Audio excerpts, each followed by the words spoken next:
Hey everyone, welcome to week 34. This is day 4, Thursday. This is our ongoing shadow and light week. We are focusing in on shadow. That's been the whole purpose of this week. That does not mean that we're going to do really heavy, dark paintings. That's the whole point. We're trying to kind of redefine the way we understand shadow, even if it means that the shadow aspect in our painting is going to be minuscule. We're not trying to do like silhouettes, during this week. So let's see how we do today. Okay, let's get started. This is day 4. This is the 4th day of our ongoing shadow and light week. Remember, it's not that we're not thinking about light. It's impossible that we don't think about light. Light is one of those things that is always going to be present in our painting. And like I've said, especially if we were brought up with a naturalist tradition, if we were educated by looking at nature, by reflecting upon nature, light is unavoidable. It's always going to be there. It's the most important aspect of our painting, regardless of anything that we do. We are, in the end, using light to communicate. But what we're doing this week is trying to say, okay, but what about shadow? What if I direct my gaze towards shadow and I reflect upon shadow? How is that going to affect my painting? Is it going to affect my painting? Am I just going to understand it as another aspect, another facet of the bigger idea of light? Or can I learn very different things just by placing my attention on it? What I've found, and this is very strange for me because I've been painting for, over 20 years, and I've always been enamored and enthralled by light, and I love painting form. I love modeling form. So I would say that I kind of know what to expect, or at least that's what I thought. But by changing my viewing angle and kind of seeing everything from the shore of shadow, even though shadow doesn't have to be the sort of predominant aspect of a painting, it does make me think differently. And this is the most amazing part about doing paintings as exercises in a way, and we don't really think about them as just the creation of a more elaborate painting, a more complex painting, but we just see them as opportunities to grow and to learn. When we see painting as an exercise, we give ourselves the chance to say, let me see if I can try to look at my painting from another shore and see what would happen, kind of put everything to test, everything that I know I'm going to be questioning. And maybe what comes out the other end is going to be a far more mature painting. Or maybe I come out the other end with more questions. That is totally expected too. But the only way to know it, the only way to, for sure experience it is to do it, is to give yourself, the chance to do it. So that's what we're doing this week. And I was very happy with Tuesday's and Wednesday's painting, the painting of Fer and the painting of Cristina, because they were both paintings that I didn't feel comfortable with while I was painting them. It is so tough when we have some of those paintings where we're not really certain if what we're doing is going to end up communicating effectively what we wanted to say, what our intent was, what we originally wanted to state. And while you're in the midst of doing those paintings, it is a tough process because we have no way of knowing if the painting is going to be successful in the end, or if it's just going to be one of those paintings that no matter what we do, no matter how badly we try to paint it, it's not going to come out well. That's just how it's going to be. In football, and I'm sorry if there's no football fans out there, but in football, there's kind of like this saying that there are some matches, and you can't predict this, but there are some matches where your team could be flying, and for some reason, the other team catches you in a bad day, and a football match is usually 90 minutes long. And we say, we could have played for 90 more minutes, 180 more minutes, 360 more minutes, 2 more days, and our team would have lost. No matter what you would have done that day, your team would have lost. And sometimes there are days where our paintings feel like that. It doesn't matter what we're going to do. It doesn't matter how far we push and how deeply we really believe that we can actually take this painting and save it from this disgrace. No, it's not about trying. Those days are very humbling because we realize that painting is not about just closing our eyes and, like I say, clenching our butt cheeks and saying, I'm going to try really hard. And all this needs is for me to put that extra effort, and I'm going to be able to make it. I'm going to be able to Rudy this painting into a sound success. No, it doesn't happen that way. You're not missing heart. You're not missing hard work. You're not missing trying. sometimes paintings are just tough. Sometimes paintings are there just to remind you that you don't know enough, that we may be in the right path. We may be doing everything right. We may be putting a ton of hard work in. We're responding with everything that painting is asking of us. And once in a while, we get some of those paintings that are like, yeah, but you're still not good enough. And maybe it's one of those reminders that we're never going to be good enough. It's not about being good enough. It never is. I don't think this path is going to finish when we realize we're not meant to suffer anymore and all we can do is enjoy painting and we're there and we are these fantastic machines of painting. No. Suffering is going to be part of painting because suffering is part of life. That's one thing that we can never erase. So why wouldn't it be part of painting? I was very happy that even though these are paintings that I thought I could execute in a solid fashion, they still give me so much heart. They still gave me a really hard time. They made me suffer. They gave me an uneasy feeling at the end. I wasn't really certain of what I was doing. And I'm not scared of telling you guys like, hey, I'm actually unsure of how to feel about these paintings. I know that I worked my hardest, but I know there are things that are kind of off-putting and I gave it my all, but there's something weird about struggling so much through a painting process. The contrary is also true. When we paint and it's just this perfect experience, yeah, that's amazing. Everything is just perfectly placed right there in front of you. And this road was set for you so that you can enjoy it. And every step you take is great. And you're moving in the right direction. Oh my God, we feel like geniuses at that moment. But I don't know. I don't think that's helpful. I don't think that we're going to learn anything from just saying like, yeah, I had an awesome time painting. I didn't feel anything.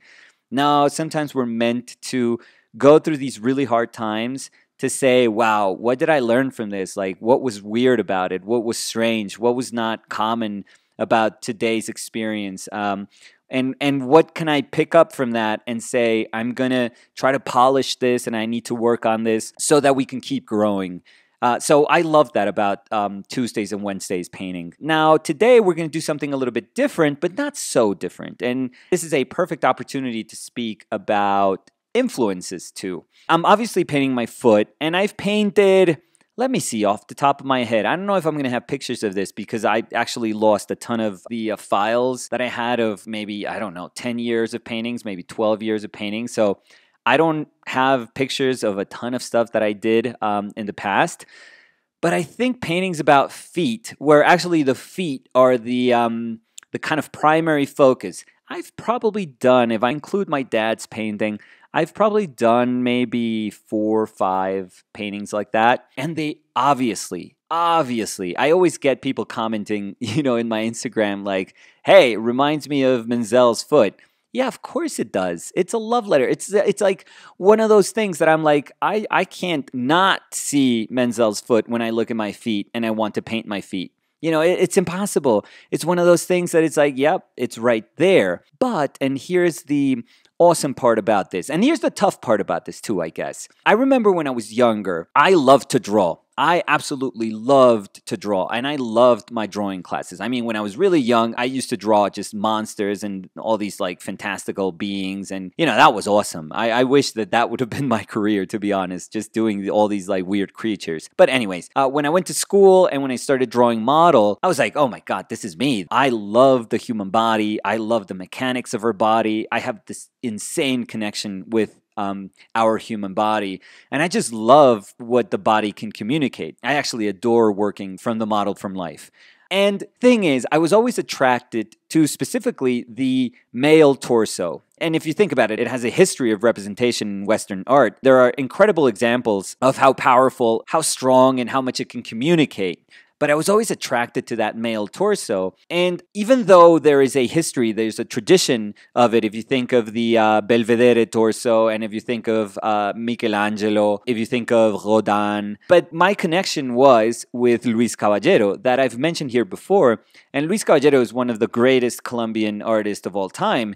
And I think I said, in weeks past when I mentioned him, that in my mind, and I may be biased, but I try to be super objective about this. In my mind, I think Caballero is one of the greatest draftsmen in history. It's a life dedicated to drawing. I've seen a lot of drawings in my life. I've been lucky enough, and I'm grateful that life has given me the chance to travel a lot. And I've seen a ton of art from all over the world, and I've seen a ton of drawings, and there are fantastic drawings all over this wonderful planet. But there's something about Luis Caballero that I don't find anywhere else. I mean, he is completely romantic. He could have lived, right next to Géricault and Delacroix in France in the 18th and 19th century. But he, ended up living and working in the 1960s, 70s, and 80s in Colombia. So that's where life put him. He's obviously a direct reference to me. And I remember when I was in school, I always would think about him. And when we were lucky enough to have, a male model, and I would look at the torso and how the torso was kind of twisting, I was like, yeah, he's my reference. Like, I have to try to evoke what he would do with my drawing of a male torso. And at some point, I felt like I was betraying him for some reason. Like, I wasn't supposed to draw a male torso. In my mind, I was like, well, he's done it, and he's done it so much better than I'm ever going to be able to do it. Why would I try to do it? I acknowledge that I am naturally attracted to that moment of the male body, but if I try to do it myself, like, what's the point? Because there was this thing also that he was very passionate about drawing these male bodies. He felt desire when he saw that male body. And that was something that I lacked. When I saw these male torsos, I would see form and I would say, oh my God, that's strong. And I love the structure. And I kind of loved just the formal aspects of the construction of that torso.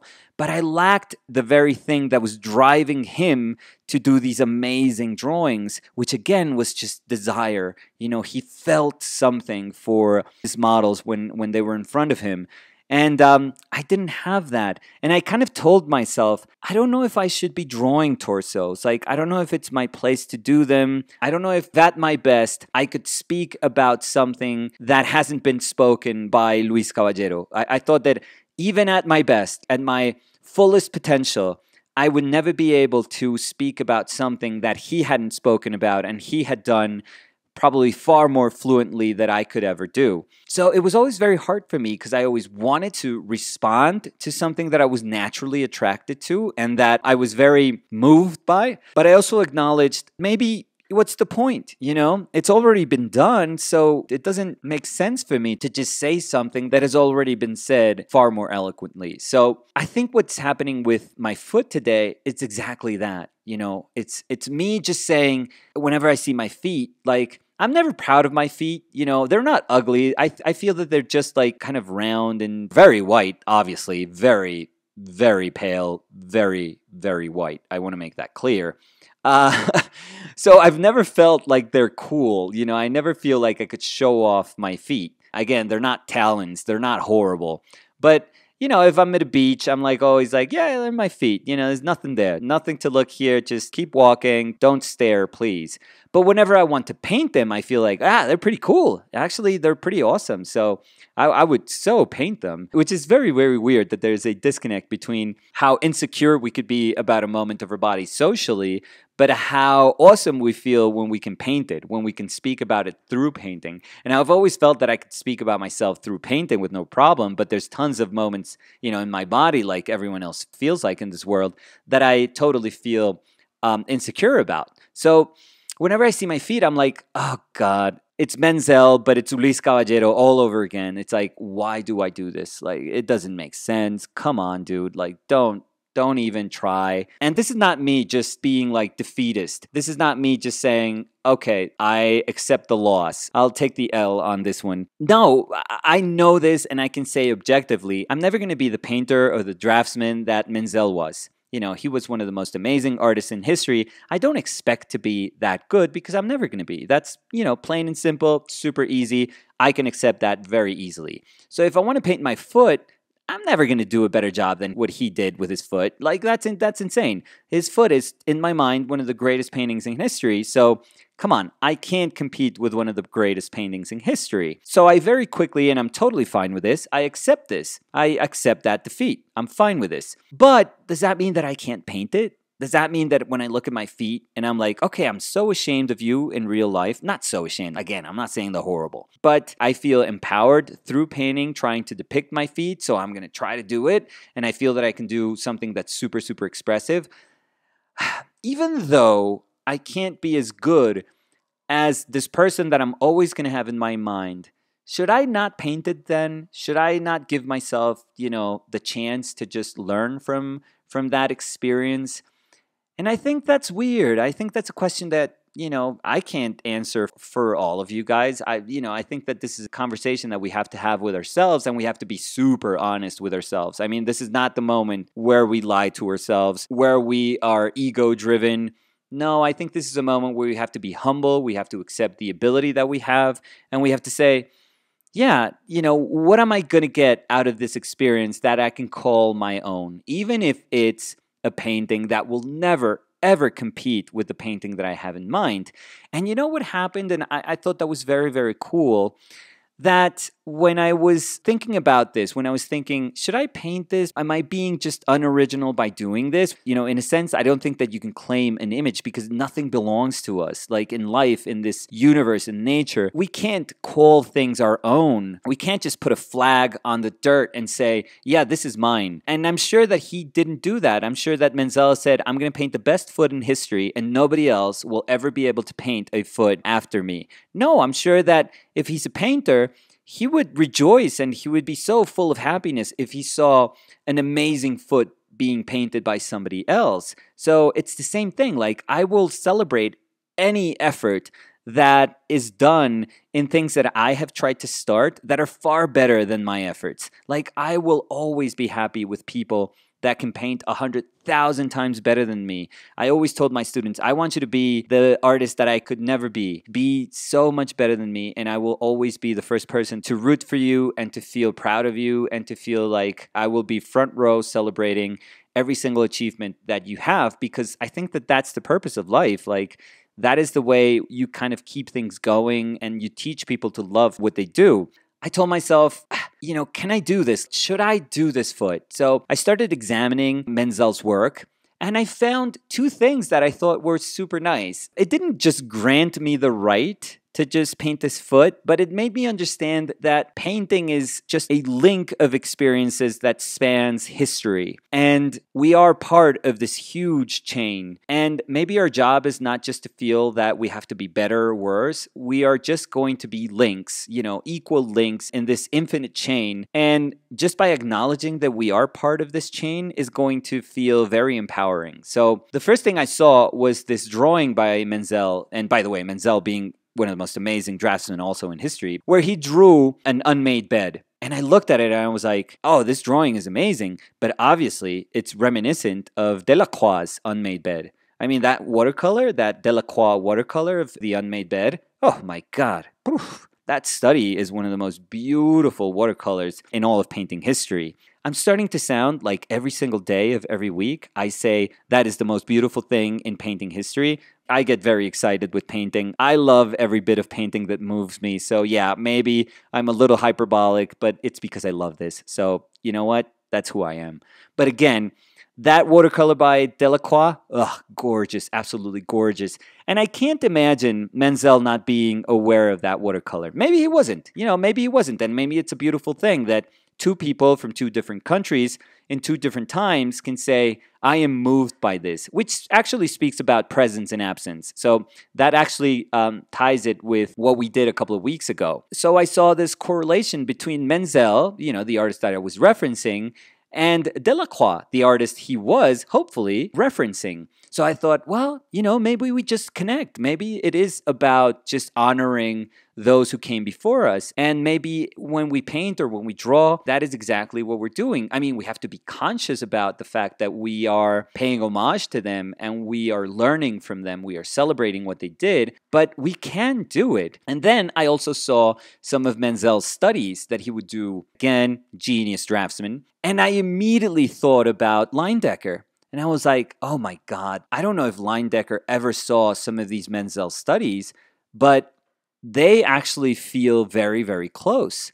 And even if Leyendecker didn't really know of Menzel's drawings because it is hard. I mean, nowadays it's easier. We have the internet. We can know about the most obscure of artists that lived anywhere in this planet at any point in history. The amount of information that is available to us is ridiculous. But maybe at that time, maybe in early mid 20th century, maybe it wasn't so easy for an artist to say, oh yeah, I'm doing illustration in America, but I'm totally aware of what, this German artist was doing 40 years before me. So yes, I acknowledge that it's not the same thing, but in my mind, where everything connects and where all these pieces kind of interlock, I always feel that maybe, Leyendecker did know about Menzel, and maybe he did, see his drawings at some point, and maybe those drawings served as a spark to say, hey, whenever you're doing an illustration, before you do your final illustration, just do a whole painting of these studies that you're not going to realize it now, but I don't know who's talking to Leyendecker, by the way, but this is like a ghost of future past. I don't know. You don't realize this right now, but 100 years from now, those studies are going to be some of the most amazing pieces of illustration history ever made, because I actually love the studies of Leyendecker far more than I do the final paintings. I mean, the final paintings are just a fine-tuning of his technique, which was one of the most distilled techniques in all of illustration. I mean, that guy was an absolute genius. But his studies are so glorious.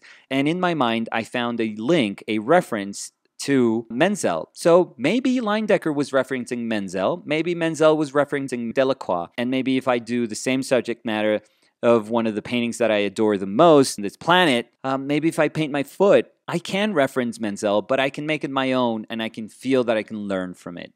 So I think that was today's painting. I think it was about the acknowledgement of saying, yeah, I'm painting about shadow, and perhaps I'm always going to be in the shadow that is being cast by these giants of painting that came before me, but that doesn't mean that my future is like super obscure and that I'm just always going to be in the dark and I'm not going to know what to do. By the way, this is a nice metaphor. No, maybe it means that what I learned about myself through Fer's painting, where through the reflection that I was doing while painting the shadows, I realized that I could reinterpret the intent that I originally had for an image and say, I don't know what's going on, but the painting that is coming out is far more my own than the painting that I thought I was going to be able to paint. And I thought that that was incredible. So again, this week, strangely, it may have not been what we intended, but it's teaching me about the person that I am. And even though when I'm painting a painting that when I examine myself and when I say, am I really painting something that is inherently mine? I realize that even though the subject matter is an echo of somebody else's past efforts, and that those efforts can be far greater than anything I'll ever do, it is mine. It is my own. It is my little effort. And if I can learn from it and grow from it, more power to me and more power to all of you if you want to do that. Those incredible artists are there just so that we can grow and we can learn from them. So I think that we do have the right. As with everything in life, we just have to accompany that action with a reflection, and we have to try and understand the lessons that we can learn from that practice. So that was it for today. It was a really nice opportunity to confront ourselves and to ask ourselves, am I in the right by doing this? Do I have a real reason to do this?